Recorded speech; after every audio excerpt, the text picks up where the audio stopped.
Hi.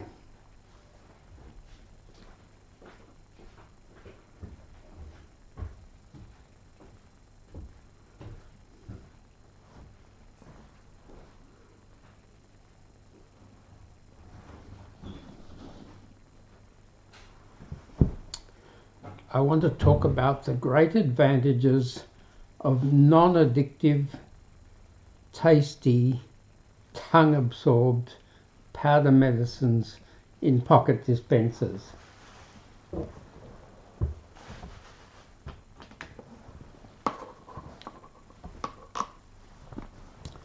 In mental health and addiction, we often want the medicine to work very quickly. If we're starting to get social phobia, or we're starting to get panic attacks, we want to stop those things fast. For two reasons. One is we're more comfortable if we don't have them. And the other thing is everything you stop quickly gets weaker. So everything that happens in us, everything we do, is a result of chemical messages flowing in our blood or in a line of cells or electrical messages flowing in our nerves. And 60 to 65% of our life is habits. And habits are things that we do almost automatically, almost unconsciously, because we've done it so many times before that the electrical and chemical messages that underlie them are strong and very easily triggered and hard to stop.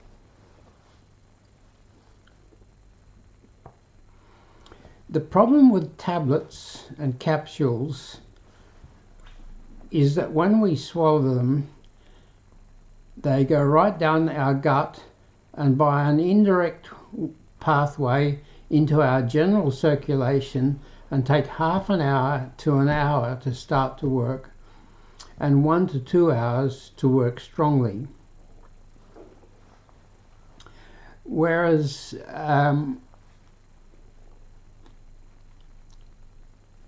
powder on our tongue, sucked, not swallowed, gets into the circulation in 5 minutes, starts to work in 5 minutes, and is strong in 10 to 15 minutes.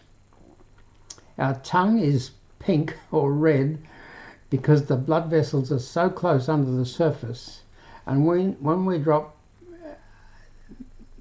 thousands or millions of tiny particles of medicine powder on our tongue and suck them, they get into the circulation very quickly and give us relief from whatever we're taking the medicine for far more quickly than tablets or capsules which are swallowed. And I never recommend anything that's addictive. So many medicines are addictive, and they're addictive not for your benefit but for the benefit of the people that sell them. The commonest mental health disorders are anxiety disorders, general anxiety, social anxiety, panic attacks, obsessive compulsive disorder, all sorts of phobias, and almost all the medicines for them are addictive. So I treated people taking, a lot of people taking 20 to 50 Valium tablets a day, about 10 people who were taking 100 a day, and one who was taking 200 a day and spent his whole day going from doctor to doctor telling lies to get another prescription for 50 Valium tablets. and lots of people taking up to 17 Ambien or Stilnox.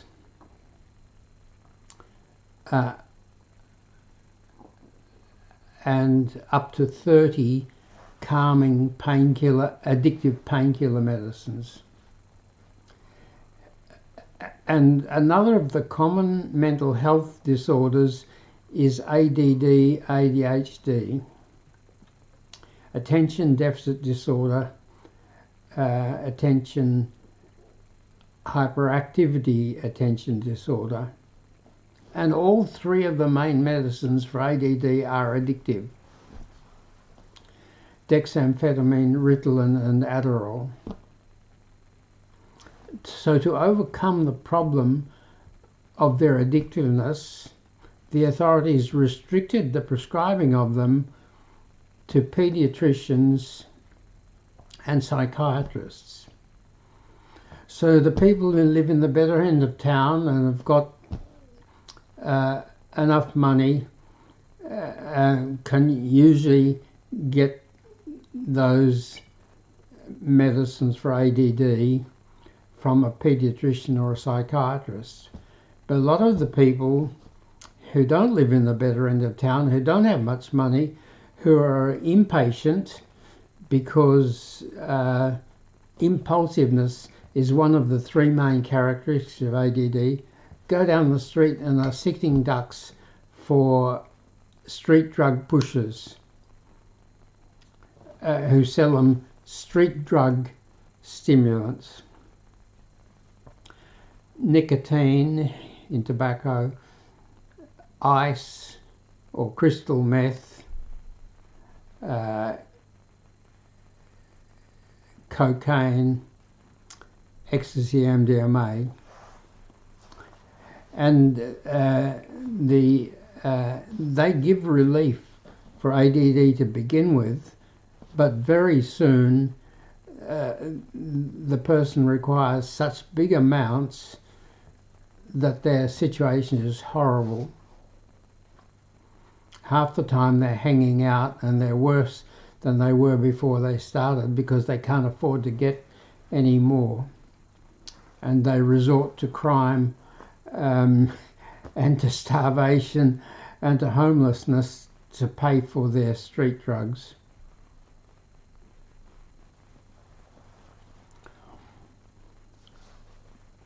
I had a very sad case. A 23-year-old IT worker, pretty smart guy, came to see me because he was very disturbed and didn't know what was wrong with him. And when I checked him out, I said to him, "You've got ADD," which he did, of course. A lot of ADD people, to start with, can be very smart at certain things. But by that time, he'd lost his job, so he was poor.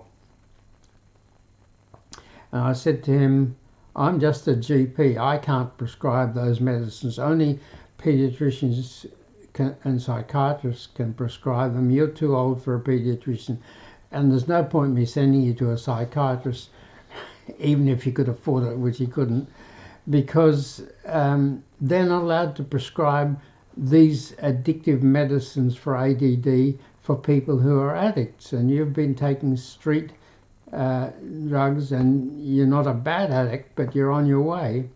So they won't be allowed to prescribe the medicine for you.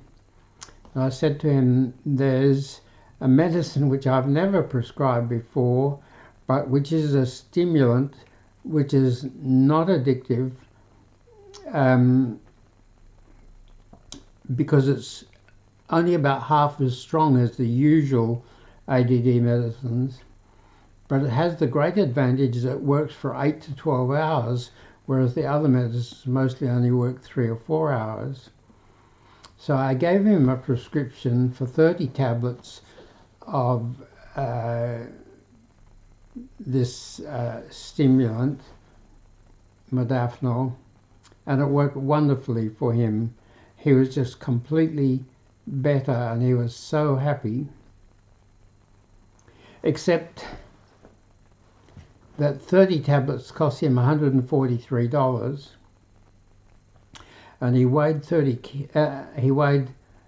125 kilos, so he had to take 3 of these tablets every morning to be enough for him. And after 10 days he'd run out, and he just couldn't get the money to buy another 30. And he got so angry and frustrated and depressed because he knew what was wrong with him, and he knew what would fix him, and he couldn't afford it.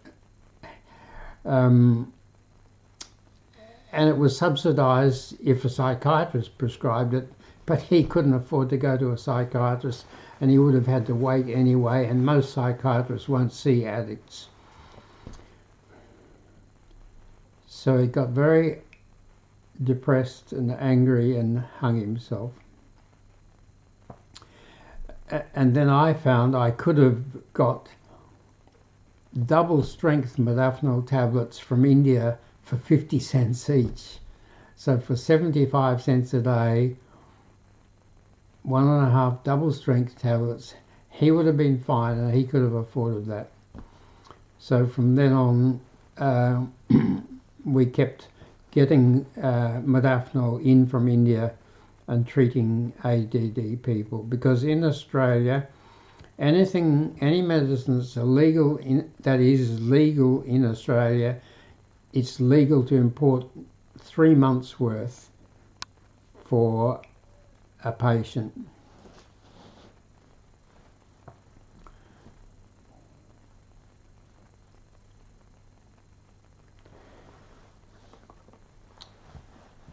The reason why we have so much poorly treated mental health disorders and addictions is that the tools are weak.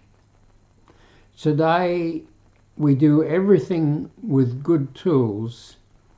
If there isn't a good tool to do something, someone makes a good tool. But the 2 tools for mental health and addiction have got big problems. One tool is talk therapy or psychotherapy or counselling or whatever you like to call it. But to be a counsellor or a therapist, you need to have a 4-year university degree or a 6-year PhD or a 12-year medical qualification plus mental health qualification. So those highly educated people are few and far between. There's never going to be enough of them, and they're expensive. And the other tool for mental health and addiction is medicine, and that's got great problems.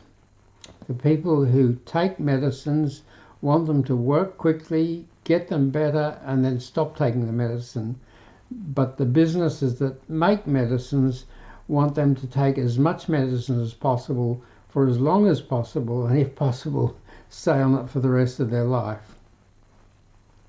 So they make them addictive. That's why so many medicines are addictive. They can just sell far more. And a lot of them are not very effective. If they were very effective, the patient would get better and they would stop the medicine. So they don't make them any more effective than they have to be saleable. Any more effective than they have to be for doctors to be willing to prescribe them and people to be willing to take them.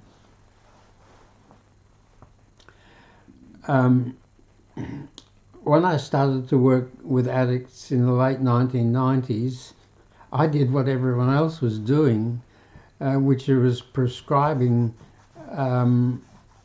methadone. Methadone's about 5 times as addictive as heroin. It was discovered by the Nazis in 1938, and it was still being sold over 60 years later in the early 2000s. Probably still being sold in some countries. Terrible stuff. When they wake up in the morning, they don't think about going to work and earning a living. they think about going to their pharmacy and getting their dose of methadone because it's so addictive, and they can't get it to take home because it's too dangerous because of its addictiveness. They might if they were given 3 days worth, they might take it all at once and die, or they might sell it. And some people, of course, pretend to be addicts to be able to get the prescriptions and then sell them, or would sell them if they could. But in the end, I found that was all a ridiculous waste of time, and there were actually non-addictive medicines for every kind of mental health problem and every kind of addiction, which gave people far better results and much greater freedom.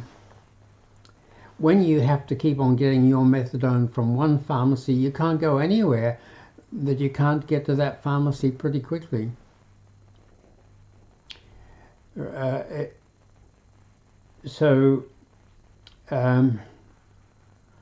what I found was that it was far better for people if the medicine worked very quickly, and the best way for it to be work very quickly was for it to be powder, which they dropped on their tongue and sucked, didn't swallow, got into the circulation in 5 minutes and started to give relief in 5 minutes and strong relief in 10 to 15 minutes. And then I found that if the powder was made to taste very nice, when they took the powder and they got the very nice taste, then they got better after 5 minutes, or started to get better after 5 minutes. Their body associated those two things, the nice taste and the feeling better, and they then developed taste conditioning, and as soon as they dropped the powder on their tongue and it got to their taste buds at the back of their tongue, they would get a placebo effect. So powder, nice tasting, non-addictive powder medicine started to work in seconds as soon as they tasted it. And of course they had to be able to take it very quickly, very conveniently, and so I developed pocket powder medicine dispensers. There's powder in this. Have it in your pocket, wherever you are, whatever you're doing. If a problem starts, you whiz it out and drop the powder on your tongue in seconds. So I want to tell you about some of the medicines which I found were very helpful, but because I retired, I had to stop prescribing them, but we're now working on a plan to get these medicines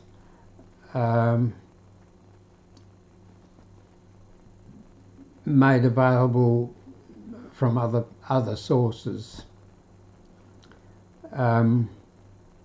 A fair bit of work to do, but what we hope we'll be able to get online prescriptions and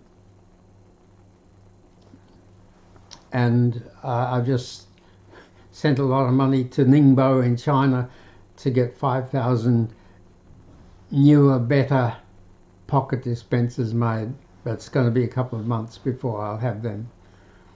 So what are these medicines?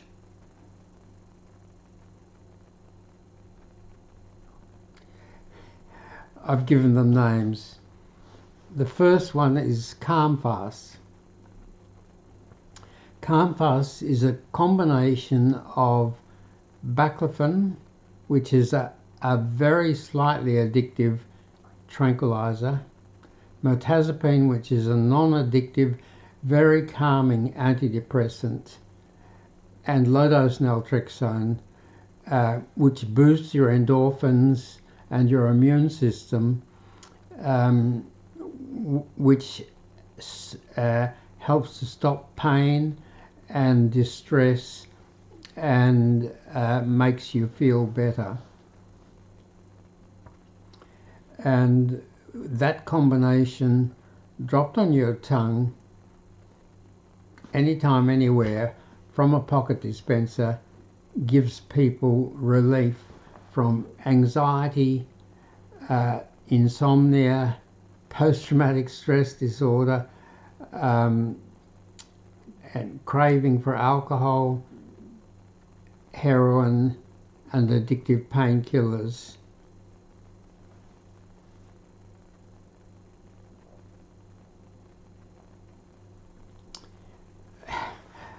I discovered baclofen when I was treating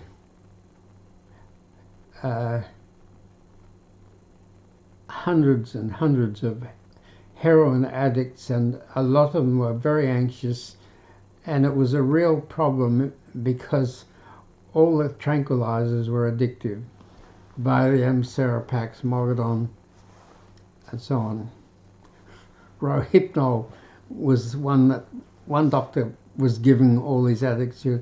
Rohypnol is what the people take before they pour petrol on themselves and set themselves alight. It's so powerful, so powerful.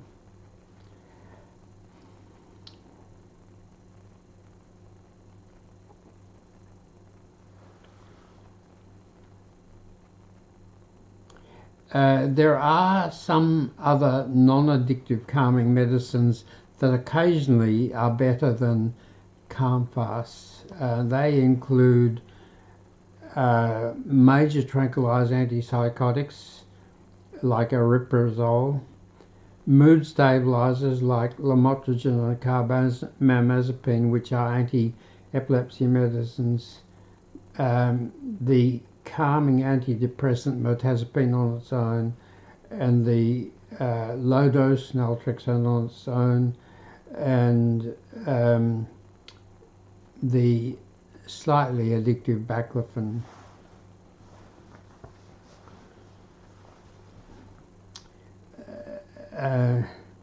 There's a very interesting story or history of baclofen. Baclofen was made in the 1920s, 100 years ago, as an epilepsy medicine, and then they got better epilepsy medicines, so stopped using that, but it was still the best muscle relaxant that we had. About 30 years ago, I was looking after 100 paraplegics and quadriplegics, and they often got very severe muscle spasms because of their broken spinal cord. And in New York, a woman doctor had a paraplegic patient who was a cocaine addict, and he couldn't give up cocaine, but then he got muscle spasms, so she gave him baclofen, and when he took baclofen, he just stopped the cocaine. And this got written up in the newspapers in New York, and a famous professor of cardiology, Dr. Olivier Amerson, read about this, and Professor Amerson had been to the 3 best rehabs and had tried every possible treatment for his alcoholism, and none of it had worked. He was a brilliant pianist when he was a teenager in France, and he used to play for big audiences, and he got very nervous, and it wasn't very hard to get some alcohol in France, and that calmed him down for his performances. But of course, addictive substances work in this way. They give you relief from some sort of a problem, give you very good relief for a problem, but they also cause your chemistry to develop a bit of resistance to them.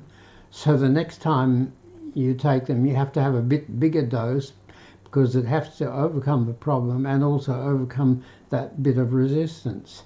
And when you take more to overcome the problem and the resistance, you get more resistance. So it goes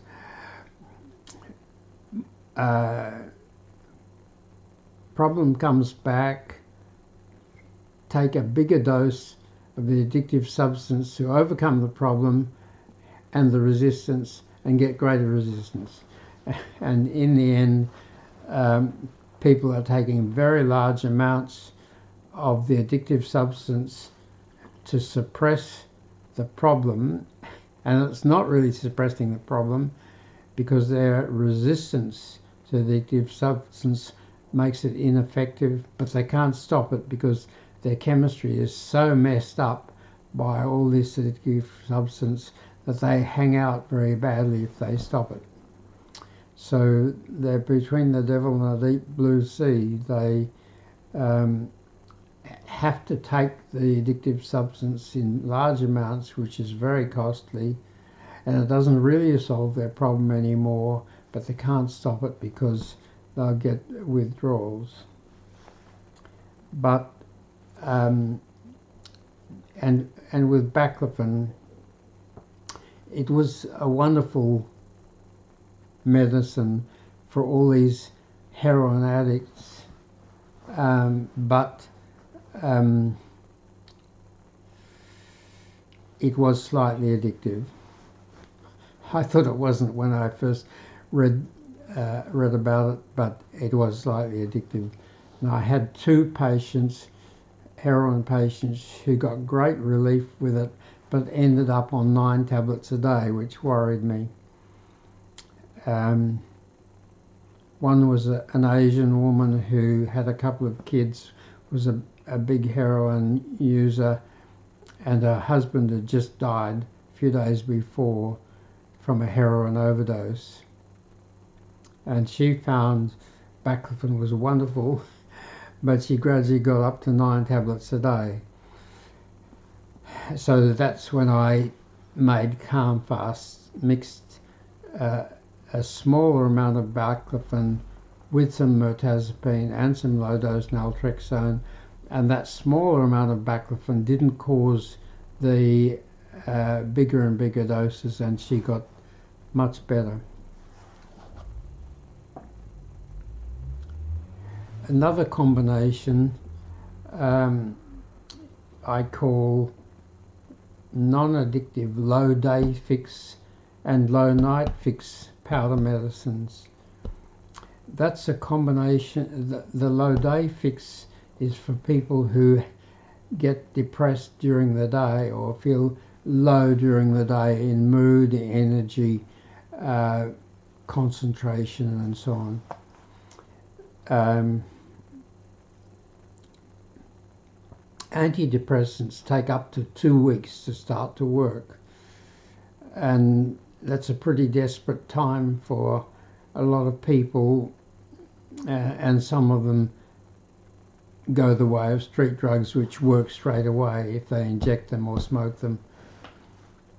And what I found was that when I mixed the stimulating antidepressant fluoxetine with some of the stimulant medicine modafinil,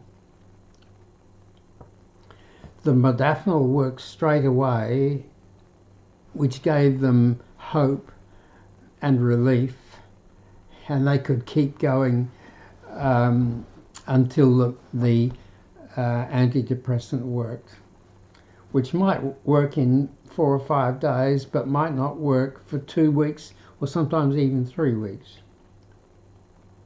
And the ones who got most of their depression or lowness, low energy, in the late afternoon and evening, we gave them what I call low night fix. And low night fix was a mixture of escitalopram, which is a very good antidepressant that isn't stimulating and isn't calming.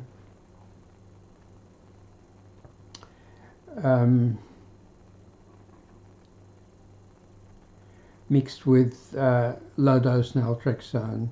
Low-dose naltrexone is a fast-acting booster of your feel-good endorphin chemistry. Your feel-good endorphins chemistry is over 20 chemicals that we produce in our brain and glands that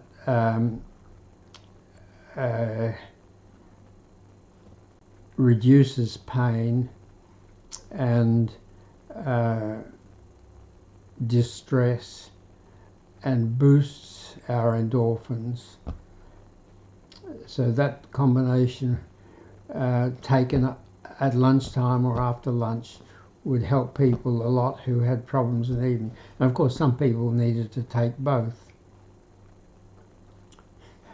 I couldn't find any other doctors who were giving people 2 antidepressants at the time, but in my experience, some people needed a stimulant antidepressant in the morning and a calming antidepressant for the afternoon and evening, and it was better when we added some modafinil with the morning stimulant antidepressant and some low-dose naltrexone with the afternoon evening antidepressant. The next combination I use I call Upfast. That's for poor focusing, concentration, ADD, ADHD, low energy, chronic fatigue, and addictions to stimulants such as nicotine, ice, crystal meth, cocaine, and ecstasy, MDMA.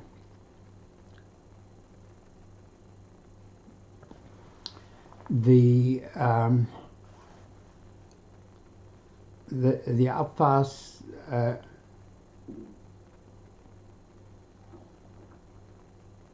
contains modafinil stimulant and the endorphin boosting feel good low dose naltrexone.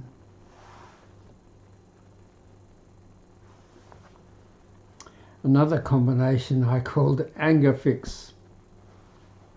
We're having an epidemic of domestic violence in Australia. Every 4 days an Australian woman is killed by her partner or ex-partner. And for everyone who's killed, there's dozens who are made homeless or who live in fear. They can't leave their partner for financial reasons and because to keep a roof over their head, but they live their life in fear and are often beaten. Mostly men do the beating, but occasionally women. And this problem didn't seem to have a name, so I gave it a name. I call it IAD, Irritability Anger Disorder. Irritability Anger Disorder, IAD. And Anger Fix was a combination of several medicines. Of course,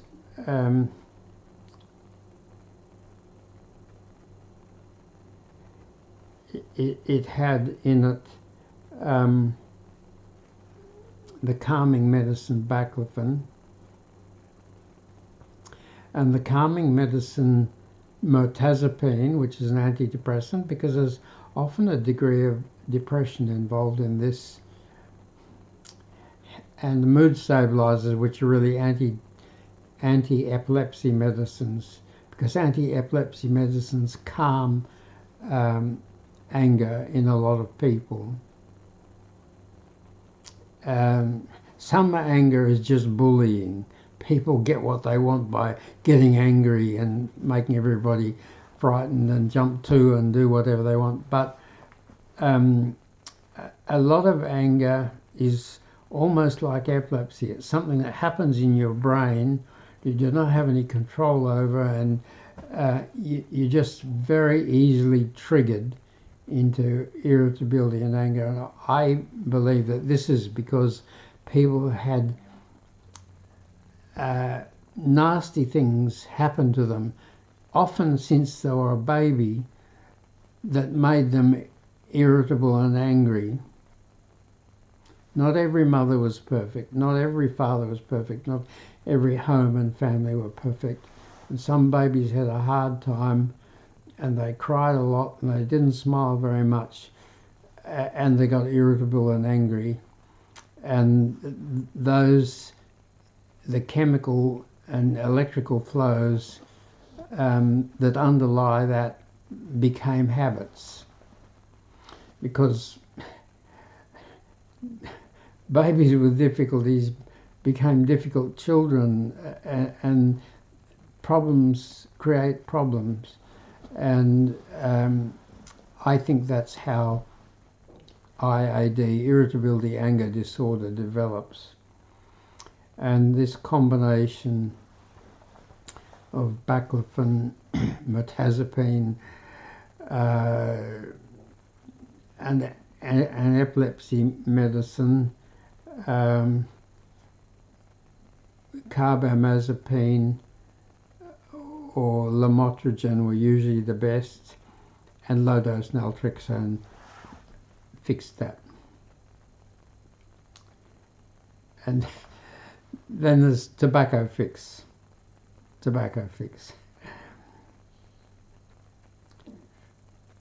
What does tobacco do for you? It does three things. Or nicotine does three things. It gives you a little energy boost, it gives you a little mood boost, and it helps you to focus and concentrate.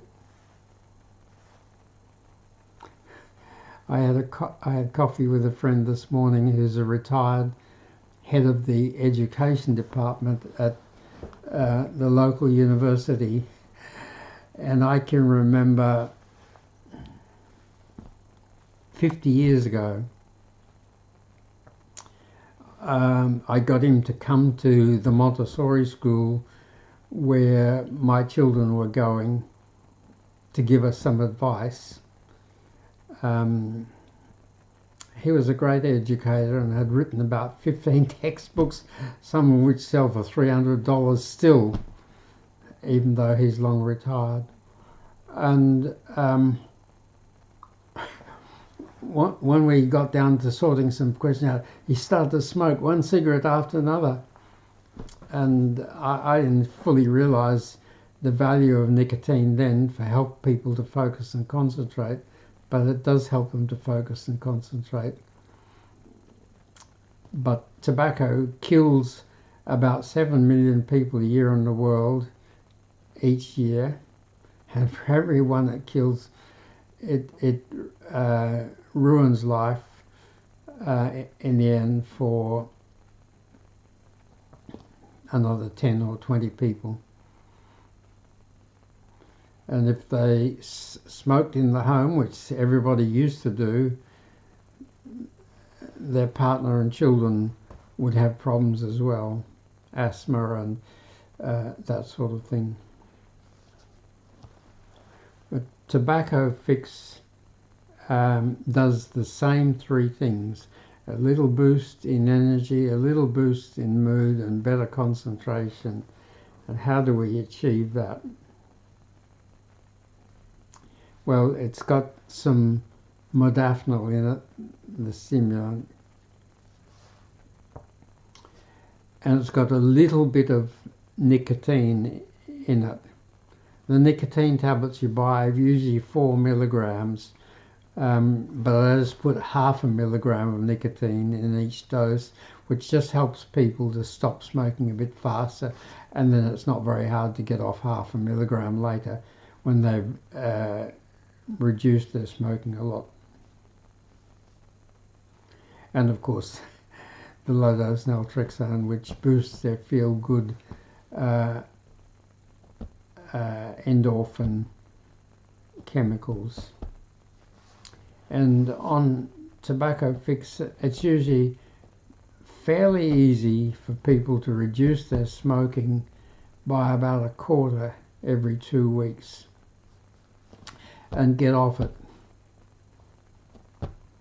in 2 or 3 or 4 months. Quit smoking in 2 or 3 or 4 months and not relapse, because they've still got their powder in their pocket, and everybody who stops smoking gets the urge to start again, and lots of people relapse.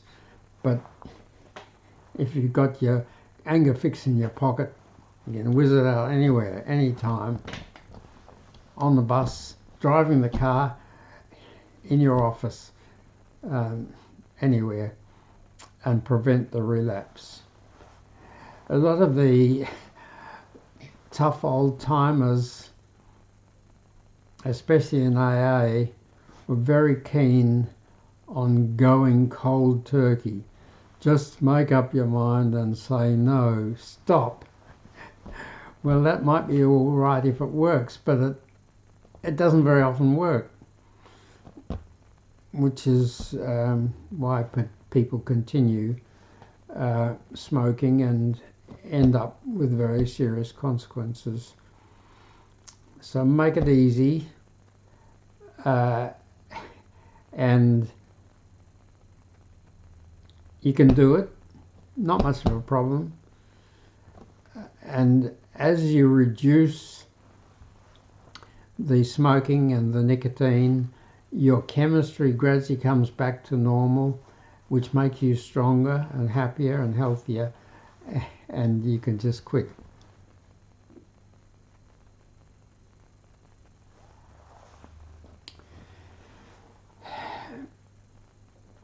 So really, this is a bit controversial, but I believe that mental health problems and addictions are largely habits.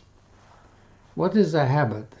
A habit is something that you do often enough for the underlying electrical and chemical drivers to get stronger and stronger and stronger and more easily triggered until they're almost automatic and are habits.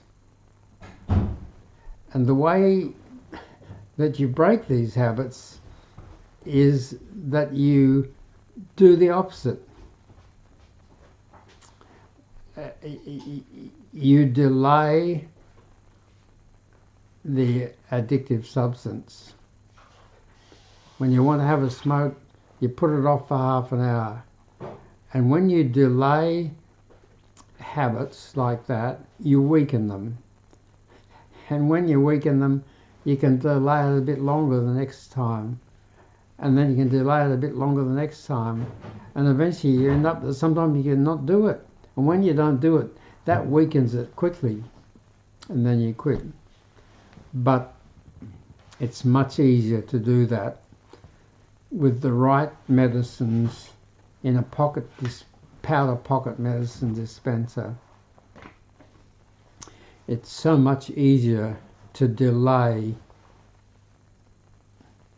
alcohol or Valium or cannabis or heroin or addictive painkillers or whatever. Much easier to delay them if you can just drop the right powder medicine on your tongue every time you get the urge.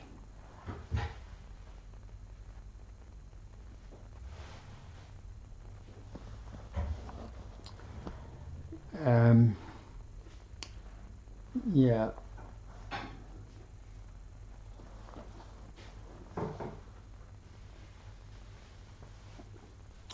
We got to beat the mental health problems and addictions because they create more problems. Problems create problems create problems. And then they create the problem of waiting lists. And on the waiting lists, people get worse, and they suffer, and they turn to crime, or they go to hospital, or they go to prison, or they go to a cemetery. We've got to understand that everything today is done with tools. Everything we do with tools. When I was a boy, there were two tools in the kitchen. A big tin bowl that you wash your dishes and your knives and forks in, and a wood stove you had to light every morning and keep on putting wood on. Now, the kitchen, you've got electricity, you've got gas, you've got a refrigerator, you've got electric or gas stoves and ovens, you've got grinders, you've got air conditioning, you've got all these tools. Everywhere there's tools, good tools. Don't do things like we used to do 70 years ago with our bare hands. You'd do things with tools, and the tools are just not good enough in mental health and addiction. So now, I didn't realize this was what I was doing, but what I was doing is building a pack of tools. Now I've got 7.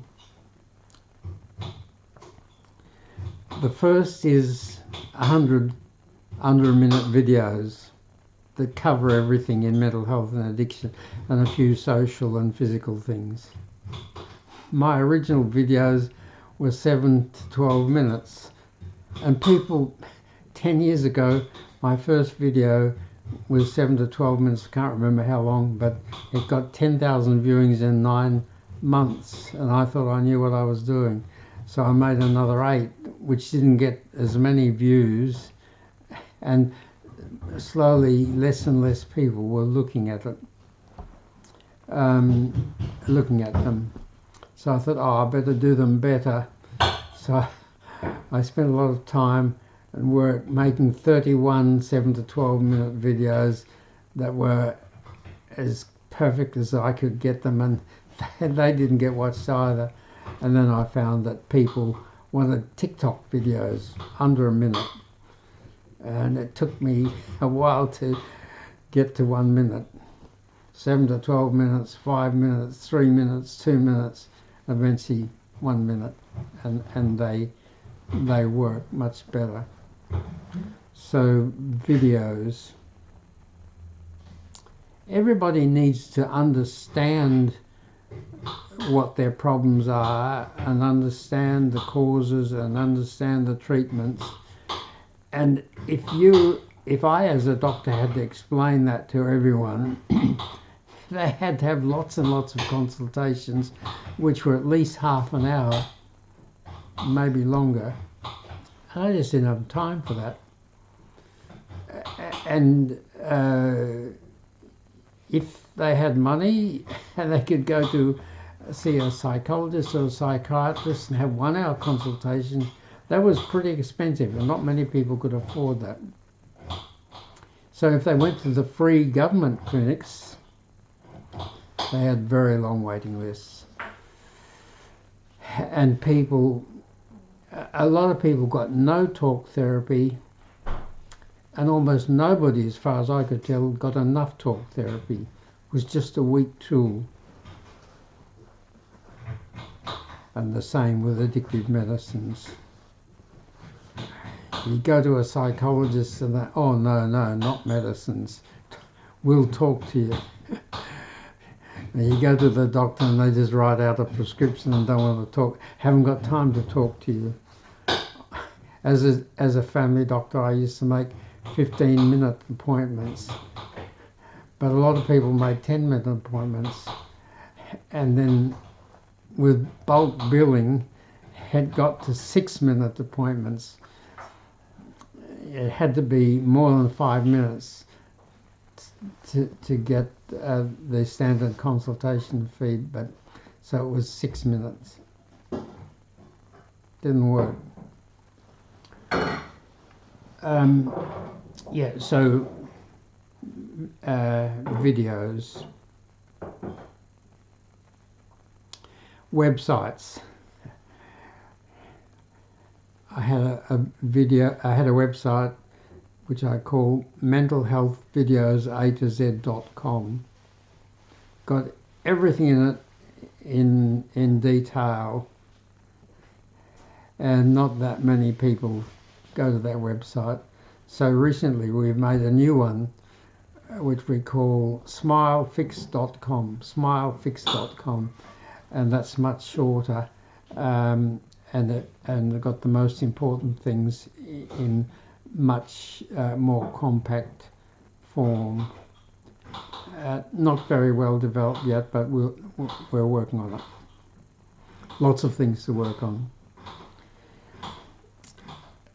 The third thing was an app.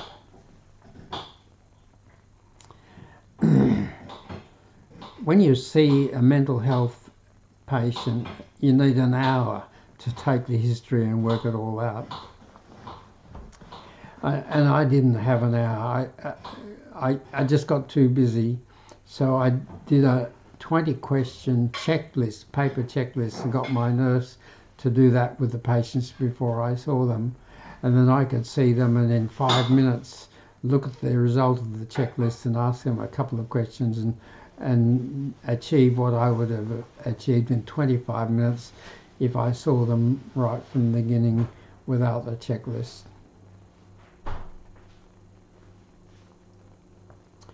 But as technology advanced and there were apps for everything, it became very clear that apps would be far better than checklists. Apps on your phone. So a lot of work and a fair bit of money, we made the Mental Fix-It app. The Mental Fix-It app. The Mental Fix-It app, just get your phone, find the App Store or Google Play icon and tap on it. In 10 seconds download the free Mental Fix-It app. It asks 38 questions. Wow, that's going to take a long time. They're not going to do that. No, each question has got 3 possible answers. No, it's not a problem. Yes, it's a moderate problem. Yes, it's a severe problem. You just go through and you tap whichever one of those things is yours, and you can do all those questions in 10 minutes.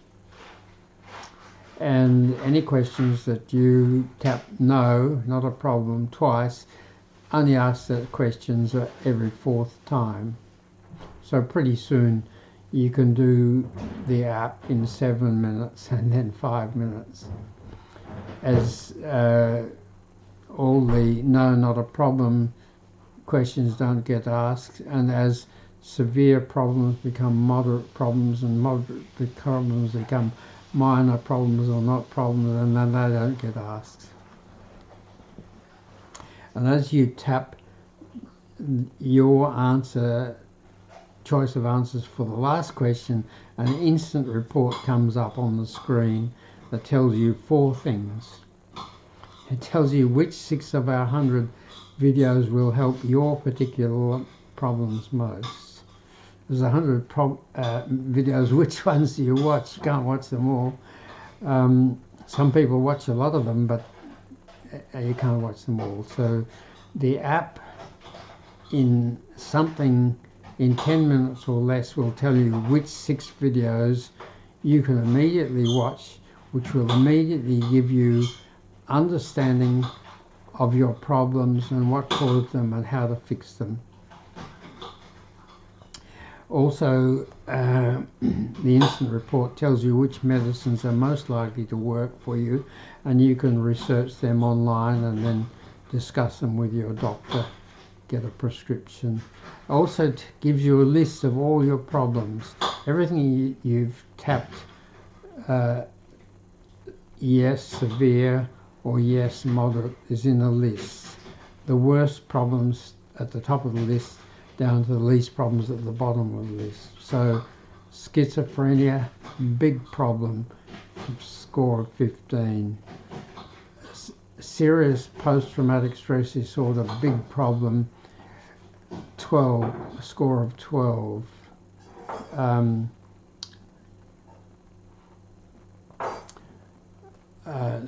Social phobia, moderate social phobia, score of 5. So everything got a score, and you get a list of all your problems in your descending score with their scores and a total score for that day. And we recommend that you repeat the checklist every day or two until you understand everything. Every time you do the checklist, you see a question and you say, have I got that? And is it moderate or severe? And you understand yourself better and better every time you do that checklist. You get clearer and clearer, especially when you read the reports. So the reports give you the total score each time, but they put all the total scores for all the times you've done it in a graph. If you're on the right medicine and the right therapy and the right treatment, the right videos, your score should be coming down. If it's not coming down, you're not on the right treatment. You've got to review the treatment. Yep.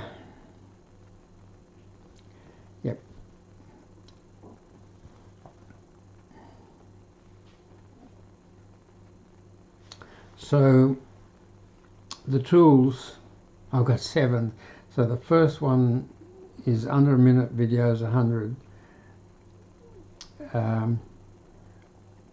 Websites, especially now the smilefixit.com, the app, the Mental Fixit app, and the fourth tool is probably the most effective tool, which is what we're doing now, which is live streaming. Never heard of live streaming 5 months ago, but my very capable tech supporter told me about live streaming, and when I looked at it, I knew that was going to be very helpful. And so I've been doing that live streaming for 4 or 5 months. I was doing it 5 times a week, but that was too much. So now I do it on Wednesday, Friday, Saturday and Sunday evening at 7 o'clock for about an hour to an hour and a quarter, sometimes an hour and a half. And we get wonderful following for that. The last time I did it was a record. It was on Sunday. That's 3 days ago. We had 8,800 views and so many new followers, so many likes, so many people saying that it's been helpful for them. So that's the 4th tool. The 5th tool is the powder medicines. The 6th tool is the pocket powder medicine dispensers.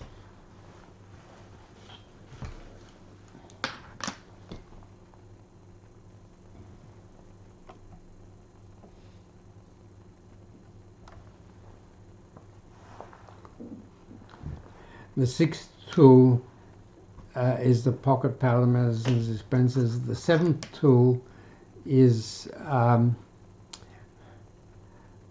the heartbeat meditation aid. Meditation is a very important tool in mental health and addiction, but unfortunately the people who would most benefit from it often can't do it. They can't learn to do it. What is meditation? Meditation is a little rest or holiday from all your problems. You focus on something and forget everything else for 5 or 10 or 15 or 20 or 30 minutes. and that relaxes you, refreshes you, and you just become more effective and happier. And yeah, but you have to learn it. It's a habit, and it's a difficult habit to make. And a lot of people can't make it. So now, what I found was, so what the expert tell you to do is focus on your breathing or focus on a word. They give you a word and you just say that word over and over, and focus on that and stop thinking about all your stresses and strains. Or they tell you focus on your breathing. And when I tried to do that, I failed because I misunderstood them. I thought they meant to focus on observing your breathing in and out and the movement of your chest and your abdomen and so on. But really what they mean is focus on doing the breathing. Focus on breathing in and out and breathing in and breathing out and breathing in, which is a stronger focus, but still not a very strong focus. But what I found was that when I cut a cheap stethoscope short and put the earplugs in, this is the listening part, and put the listening part down behind my clothes over my heart in the top left hand side of my chest, the heartbeat is loud and strong and clear and interesting, especially if sometimes there's a bit of a blip, and you can learn to do that fairly easily. And after a couple of months, you've got a good enough habit that you can progress it without the heartbeat meditation aid. But if you want a heartbeat meditation aid, just email us, and they're $25 plus postage. And of course, we can also help to make the habit of meditation with taste, through taste. If you've got a lovely taste, a lovely powder taste, no sugar, but strawberry or blueberry or mulberry or mango or whatever you like, powder, and you just drop that on your tongue and you focus on that lovely taste, or the hearing aid, and that allows you to have a rest from all your problems. So we've just sent a lot of money to Ningbo in China to get them to make us 5,000 new, better pocket dispensers. This one I made about 5 or 6 years ago. The first one I made about 12 years ago didn't work. But this one definitely worked, but the next one is better. Because this one, every dose is 0.2 of a mil, and that's enough for medicine, but it's not enough for fruit taste, where you're not using medicine, you're just using the taste of some natural product that you really love. And the new dispensers will have a variable factor which allows you to have anything from 0.1 of a mil to 1.25 mils, and 1 1/4 mils is enough to give you a good taste. So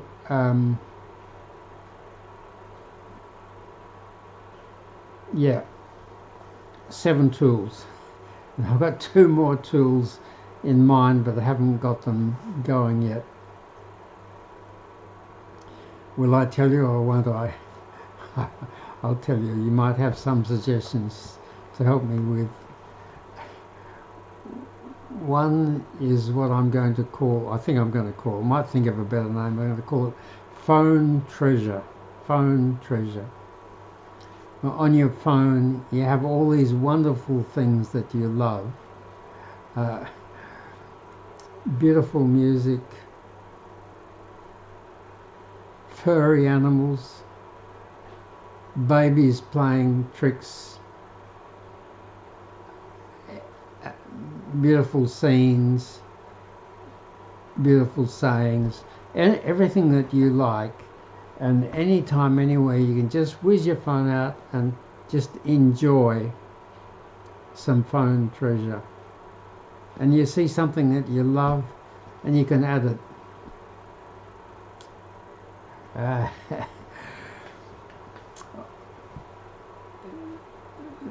The manager of the coffee shop I go to most late afternoons, we had a conversation. He said, "Oh, I'm a music fanatic." I said, "Okay, you can look after the music department when we get to it."